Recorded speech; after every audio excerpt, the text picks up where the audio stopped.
안녕하십니까? 저는 45살 남자입니다. 저는 정말 살면서 엄청난 후회를 했기 때문에 제 이야기를 들으시는 분들이 저와 같은 경우시라면 빨리 뉘우치고 변하시길 바라는 마음에 이렇게 글을 적게 되었습니다. 저는 저보다 2살 어린 아내와 슬아의 딸과 아들을 하나씩 두고 있어요. 사실 저는 흔히 남들에게 손가락질을 받는 폭력적인 남편이자 빠였어요. 제 손찌검은 아들, 딸 할 것 없이 공평하게 행해졌고 어쩔 때는 아내에게도 휘두르곤 했습니다. 사실 저는 아내의 입에서 이혼이란 단어가 나오기 전까지 아이들의 입에서 아빠와 함께 살고 싶지 않다는 말을 듣기 전까지는 제게 문제가 있다는 사실을 멍청하게도 전혀 알지 못했습니다. 사실 저는 이번에 후회를 느끼고 성향을 고치는 과정에서 제가 결핍이 많은 사람이란 사실을 알게 되었거든요. 제 어린 시절은 남들보다 더욱 불행했습니다. 저희 아버지는 알코올에 대한 의존도가 심하셨고 알코올 중독자셨죠. 어머니는 그런 아버지에게서 저를 지키려고 발버둥을 치셨어야 했습니다. 어머니는 항상 펄은 멍이 들어 있었어요. 팔과 다리에도 어느 괜찮은 구석이 하나 없었죠. 그래서 저희 어머니는 한여름에도 항상 목과 팔과 다리를 가릴 수 있는 옷들만 골라서 입으셔야 했어요. 저희 아버지는 술에 취하면 항상 어머니를 팼습니다. 그 폭력의 화살이 제게 쏟아질 것 같으면 어머니는 온몸으로 저를 보호하셨었던 것 같아요.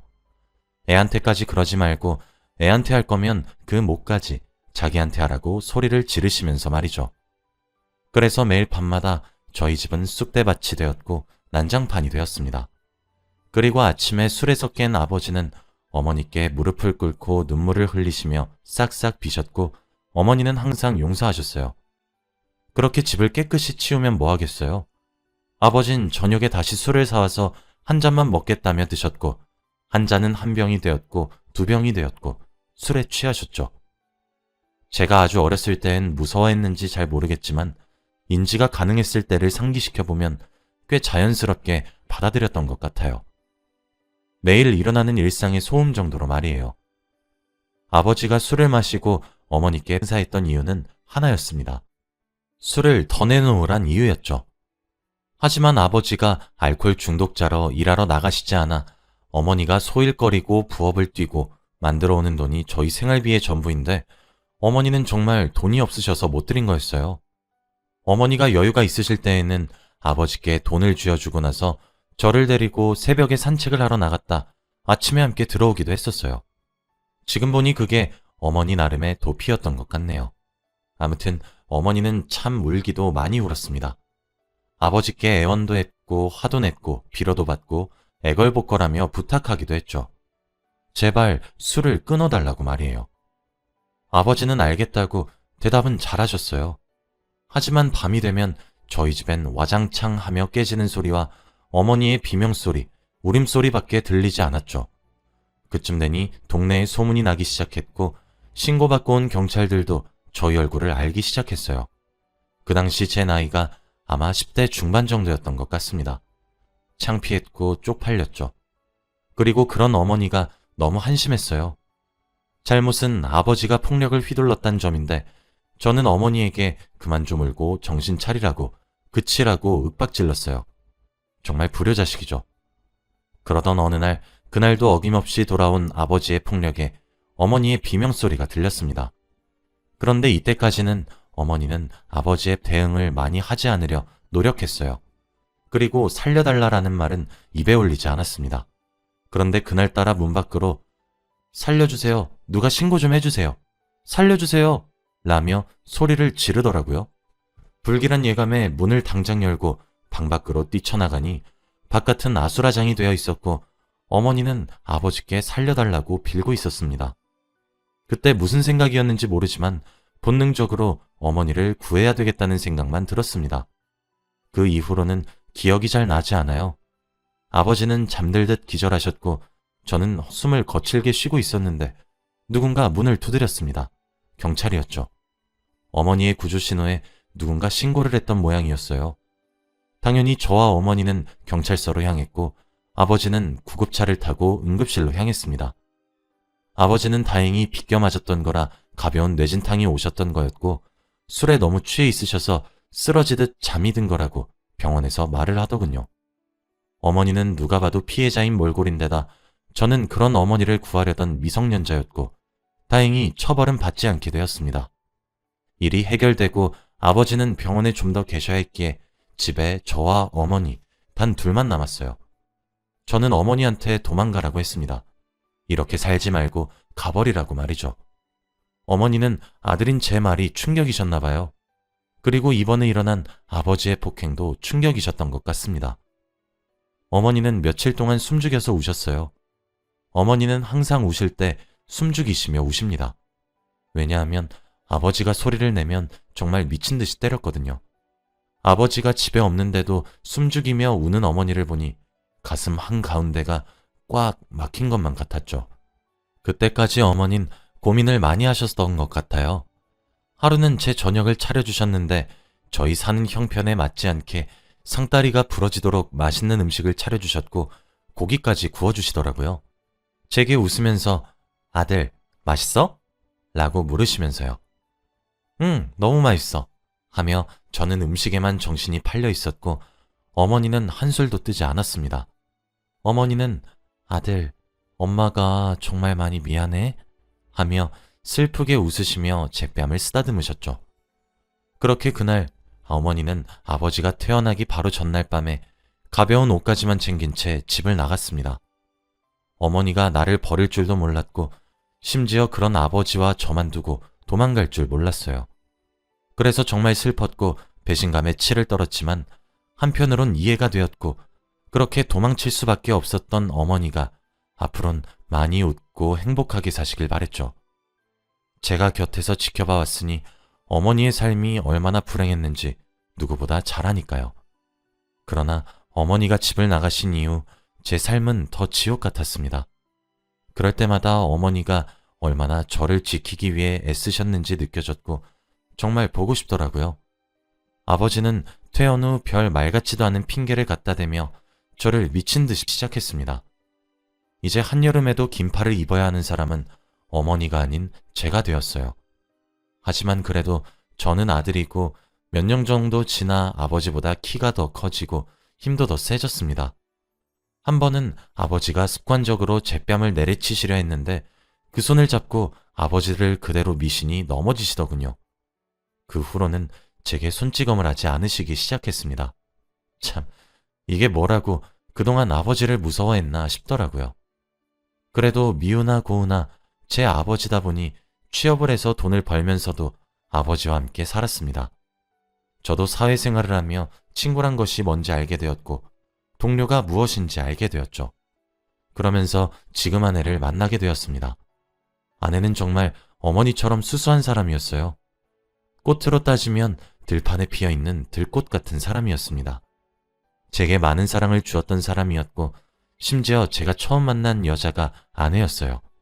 우리는 자연스럽게 사랑에 빠졌고 결혼까지 해서 아이까지 낳았죠. 그때부터 시작되었습니다. 제 폭력이요. 사실 저는 그런 아버지의 밑에서 자라서 폭력이 얼마나 나쁜 건지 잘 알고 있었습니다. 그래서 저는 아버지를 보면서 항상 다짐했어요. 아, 나는 저렇게 되지 말아야지. 나는 절대 저런 남편과 아빠가 되지 말아야겠다. 이런 다짐들을요. 그래서 저는 술을 입에도 대지 않는 사람입니다. 그런데 아이를 낳아 기르면서 아내와 점점 부딪히게 되었습니다. 서로 원하는 방식들도 달랐는데 아내에게 산후 우울증도 함께 왔었거든요. 보통의 남편들은 사랑하는 아내가 산후 우울증을 겪으면 좀 더 다정히 대해줄 것이고 따뜻하게 말을 하기 위해 노력했을 겁니다. 하지만 저는 그러지 못했어요. 연년생으로 아이를 낳고 산후 우울증을 겪는 아내를 이해하지 못했거든요. 아내에게 점점 화가 나기 시작했고 결혼 후 아이를 낳은 이후로는 아내와 매일같이 싸우기 시작했고 서로를 헐뜯었어요. 아내는 그럴 때마다 짐을 싸서 아이들을 데리고 친정으로 내려가기 일쑤였고 그런 태도를 보이는 아내에게 정말 미친 듯이 화가 나기 시작하더라고요. 그러다 아이들이 3살이 되던 해 결국 화를 참지 못한 제가 뺨을 때려버렸습니다. 아내와 싸움을 하기 시작하면서 그렇게 몇 년 정도 흐르니 점점 분노의 감정을 억누르기가 힘들어졌죠. 어느 순간부터는 아내가 집에 있는 꼴만 봐도 화가 치솟을 만큼 미친 듯이 화가 나더라고요. 뺨을 맞은 아내는 놀란 듯이 저를 쳐다봤습니다. 저는 그런 아내에게 욕을 하고 소리를 지르며 화를 내기 시작했어요. 그런데 그렇게 했음에도 불구하고 제 화가 도무지 풀리지 않더라고요. 스위치가 고장나서 꺼지지 않는 로봇처럼 말이에요. 아내는 계속되는 제 폭언에 눈물을 흘리며 자신이 잘못했으니 제발 그만하라 애원했죠. 저는 그 말이 나오기 전까지 계속 화를 냈고요. 막상 울고 있는 아내를 보고 있으니 정신이 번쩍 들더라고요. 아이들도 큰 소리에 놀라 울면서 제 엄마를 찾고 있었습니다. 저는 그런 제 모습에 당황해서 집을 나와 그날은 외박을 했어요. 처음엔 후회가 되었습니다. 내가 정말 미쳤나 보다 싶었죠. 그러나 한 번이 어렵지 두 번부터는 쉽다는 말이 있잖아요. 그때부터 시작되었습니다. 점점 날이 가면 갈수록 더 날카롭게 아내의 가슴을 후벼 파는 폭언들과 쌍욕을 내뱉기 시작했고 어쩔 때에는 아내에게 손을 휘둘렀어요. 아이들을 돌보면서도 아이들이 말을 조금이라도 듣지 않으면 제 손이 올라갔습니다. 그런 제 모습에 기겁해서 달려오는 아내가 제게 화를 내기 시작하면 어김없이 아내에게도 손을 올렸어요. 매일 후회했음에도 쉽게 고쳐지지 않았고 때렸다는 후회감과 죄책감에 술에도 손을 대기 시작했죠. 그러면서 아내에겐 더욱 가혹한 남편이 되어버렸습니다. 그러던 어느 날 아이들 둘 모두가 초등학교에 입학을 하고 난 뒤였어요. 첫째가 3학년이었고 둘째가 2학년이었으니까요. 아내는 아이들을 일찍 학교에 보내고 아침에 제게 이혼 서류를 한 장 내밀더군요. 협의 이혼을 하자고 말이에요. 아이들은 본인이 친정에 데려가 키우겠다고 말을 하더라고요. 저는 당연히 화가 또 미친 듯이 나기 시작했고 아내에게 손을 올리려고 했습니다. 그런데 아내가 제게 그러더군요. 나 이제 이렇게 살기 싫어. 제발 날 놓아줘. 라고 말이에요. 그렇게 말하는 아내는 저희 어머니처럼 숨죽이며 눈물을 흘리고 있었습니다. 움찔하고만 제가 아내를 쳐다보았어요. 순간 아내의 얼굴에 저희 어머니의 얼굴이 스쳐 지나가더군요. 아내는 그 옛날 저희 어머니처럼 한여름에도 소매가 긴 옷과 긴 바지를 입고 있었습니다. 저희 집 식탁 근처에는 전신 거울이 하나 있어요. 주방과 현관이 가까워서 제가 밥을 먹고 출근하기 전 항상 거울로 옷매무새를 체크하는 버릇이 있거든요. 저희는 주방 식탁에 앉아 얘기를 하고 있었는데 문득 고개를 돌려보니 거울에 비친 제 모습이 옛날 어머니를 때리고 사셨던 저희 아버지의 모습과 다를 바가 없더라고요. 웃음이 많았던 아내는 어느새 웃음을 잃어버리고 옛날 저희 어머니와 같은 모습을 하고 있었습니다. 그때 제가 느꼈던 감정은 슬픔과 분노 따위의 것이 아니었어요. 허망했고 허탈했으며 자괴감이 느껴졌습니다. 그제서야 눈 위에 씌어있던 무언가가 벗겨지는 듯한 느낌이 들더군요. 답답해서 메고 있던 넥타이를 풀기 위해 움직였는데 그 작은 움직임에 아내의 몸이 굳고 움찔거렸습니다. 그때 느꼈던 감정은 표현이 안 돼요. 아내는 지금쯤 날아오고도 남았을 폭력이 날아오지 않자 더욱 겁을 먹은 듯 했어요. 일단 퇴근 후 다시 얘기하자고 잠시 뒤로 미루었죠. 그날 무슨 정신으로 일을 했는지 모르겠어요. 퇴근 후 집으로 들어가기가 싫어지더라고요.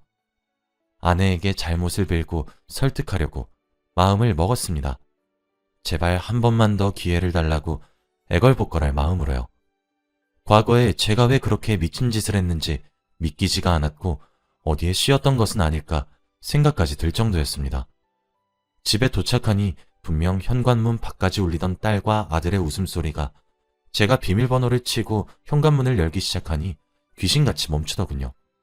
아내 뒤에 숨어서 들리지도 않을 목소리로 다녀왔냐 인사를 하길래 제가 뭐라고?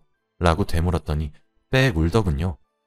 눈물을 흘리는 아이의 얼굴을 닦아주기 위해 아이의 얼굴 가까이 손을 가져다 대니 아이가 눈을 질끈 감고 숨을 참는 것을 보았습니다. 내가 이 작은 아이에게까지 커다란 공포심을 줬던 사실을 뼈저리게 깨달을 수 있었던 순간이었어요. 그 와중에 아들은 제가 자기 동생을 해치기라도 하는 사람처럼 동생을 자기 뒤에 숨기고 엄마도 자기 뒤에 숨기더라고요. 난 10살짜리 아이보다 못한 사람이었나 싶었습니다. 아내는 아이들을 방으로 보내 재우고 나왔고 저는 이야기 좀 하자고 요청했어요. 눈에 보일 정도로 뻣뻣하게 굳는 아내를 깨달은 순간 오늘 아침부터 지금까지 느꼈던 허망하고 허탈함이 물밀듯이 몰려왔고 자괴감과 미안함에 고개를 들 수가 없더라고요. 스스로 울 자격이 없다는 생각이 들어서 울지 않으려고 용을 썼는데도 제 눈물샘은 멋대로 눈물을 흘리게 했습니다. 갑자기 눈물을 흘리는 나를 보며 아내는 후다닥 뛰어와 밖에서 무슨 일이 있었냐고 왜 우냐고 걱정을 하기 시작하더라고요. 그럼에도 제가 진정을 하지 못하자 저를 안아 달래기 시작했습니다. 참, 이 나이 먹고 아이처럼 엉엉 울게 될 줄 몰랐는데 저희의 목소리가 컸는지 재운 지 얼마 되지 않은 아이들도 방문을 열고 고개를 빼꼼 내밀더군요. 그리고 우는 제게 다가와 아들은 자기가 아껴놨던 간식을, 딸은 자기가 가장 좋아하는 장난감을 건네주며 위로를 해주더군요. 저는 아내에게 말했어요. 내가 다 고치겠다고. 내가 오늘 알았다고. 그동안 내가 무슨 미친 짓을 했는지 오늘 깨달았는데 한 번만 더 기회를 주면 안 되겠냐고. 고칠 수 있다고 마지막이라고 생각하고 한 번만 더 기회를 달라고 빌었습니다. 가족을 잃는다는 생각을 하니 미칠 것만 같더라고요. 저는 부부 상담도 같이 받으러 가자고, 내가 더 노력하겠다고, 근데 방법을 모르겠다고, 아이처럼 엉엉 울고 있으니 딸도 울고 아들도 울고 아내도 울었습니다. 오밤중에 내 가족이서 엉엉 울었어요. 아이들은 울다 지쳐 잠들었고 아내는 그런 아이들을 물끄러미 바라보다 말하더군요. 마지막으로 믿어볼게 라고요. 그게 작년에 있었던 일입니다. 그 후 저와 아내는 부부 상담센터를 찾았어요. 저는 심리상담까지 병행했습니다. 상담하시는 선생님들이 말씀하시길 저는 결핍이 많은 사람이라고 하더라고요. 부모의 사랑이 어긋났기에 제가 그걸 보고 배웠다고 말씀하셨죠. 심지어 제가 만난 첫 여자가 아내였기에 결핍이 많은 저는 계속 불안에 시달렸던 것이었고 그 불안과 스트레스를 부적절한 방법으로 표출한 것 같다고 하더군요. 그리고 아내의 행동을 통제하려고 하는 성향이 조금 있다고 하셨습니다. 이런 부분은 환경적 요인을 무시할 수 없는데 제가 잘못되었다는 사실을 지금 인지하고 직시하려고 노력하기 때문에 고칠 수 있다 응원하시면서요. 아내는 제 어린 시절 이야기를 전혀 알지 못하고 있어서 깜짝 놀란 것 같았죠. 그렇게 저는 차근차근 분노를 조절하는 법, 긍정적으로 감정을 풀어나가는 법, 감정을 다스리는 법 등등 여러 가지를 차근차근 배워나갔고 실천했어요. 아이들과 아내에게 진심으로 사과했습니다. 아내도 제 모난 행동들이 아무래도 어렸을 때 받았던 정서적 학대인 걸 알게 된 이유로 더욱 적극적으로 저를 이끌어 주었어요. 아내 본인도 상처가 참 많았을 텐데 말이에요. 저희 아이들도 처음엔 저를 많이 무서워했어요. 손만 움직여도 깜짝 놀라는 모습이 정말 안타까웠어요. 지금은 제가 퇴근하면 아빠! 라고 크게 부르며 품에 안겨드는데 이렇게 되기까지 정말 많은 노력을 했습니다. 제 잘못 잡힌 버릇 때문에 제 가족에게 얼마나 커다란 상처를 줬는지 지금부터 사죄해도 평생을 미안하다 말을 해도 모자랄 것 같다는 생각이 들어요. 아내는 이렇게 변한 제 모습을 보면서 항상 멋있다고 해줍니다. 저도 아내의 의견을 존중하려고 노력하고 있거든요. 살아보니까 아내 말이 틀린 게 하나도 없다는 생각이 들어서요. 아내의 친정도 찾아가서 장모님과 장인어른께 무릎을 꿇고 사과를 드렸습니다. 아직 저를 부수면서 볼 수 있는 정도는 아닌 것 같지만 제게 마음을 열려고 노력하시는 것 같아 저도 더 크게 노력할 생각이에요. 저는 아직도 아내에게 죄스럽고 미안하고 이렇게 부족하고 문제 많은 저를 바르게 이끌어주는 아내가 존경스럽기도 사랑스럽기도 합니다. 앞으로도 저는 노력하는 남편과 아빠가 되어 언젠가 진심으로 존경받을 수 있는 가장이 되어보려고 해요. 제 이야기는 여기까지예요. 제 이야기를 듣고 배우자와 아이들에게 미안하다는 감정이 느껴지시는 분들이 있으신가요? 그럼 아직 늦지 않으셨어요. 저도 정말 개차반같이 굴었어요. 근데 아내가 제게 말을 해주더군요. 배우지 못해 모르는 것은 죄가 될 수 없으나 배우려 하지 않는 것은 죄라고요. 물론 제 불우한 어린 시절이 제가 행했던 폭언과 폭력을 정당화할 수 있는 핑계가 되진 않습니다. 하지만 이번 기회로 현명한 아버지와 남편이란 무언가를 배웠고 알게 되었죠. 그러니 지금이라도 여러분들은 저처럼 커다란 후회를 하시기 전에 미리 노력하시길 바랍니다. 저는 앞으로 남은 평생을 제 잘못을 용서해준 아내와 아이들, 그리고 친정 식구들을 위해 살려고 합니다. 많이 응원해 주셨으면 좋겠어요. 제 긴 이야기를 들어주셔서 감사합니다. 행복하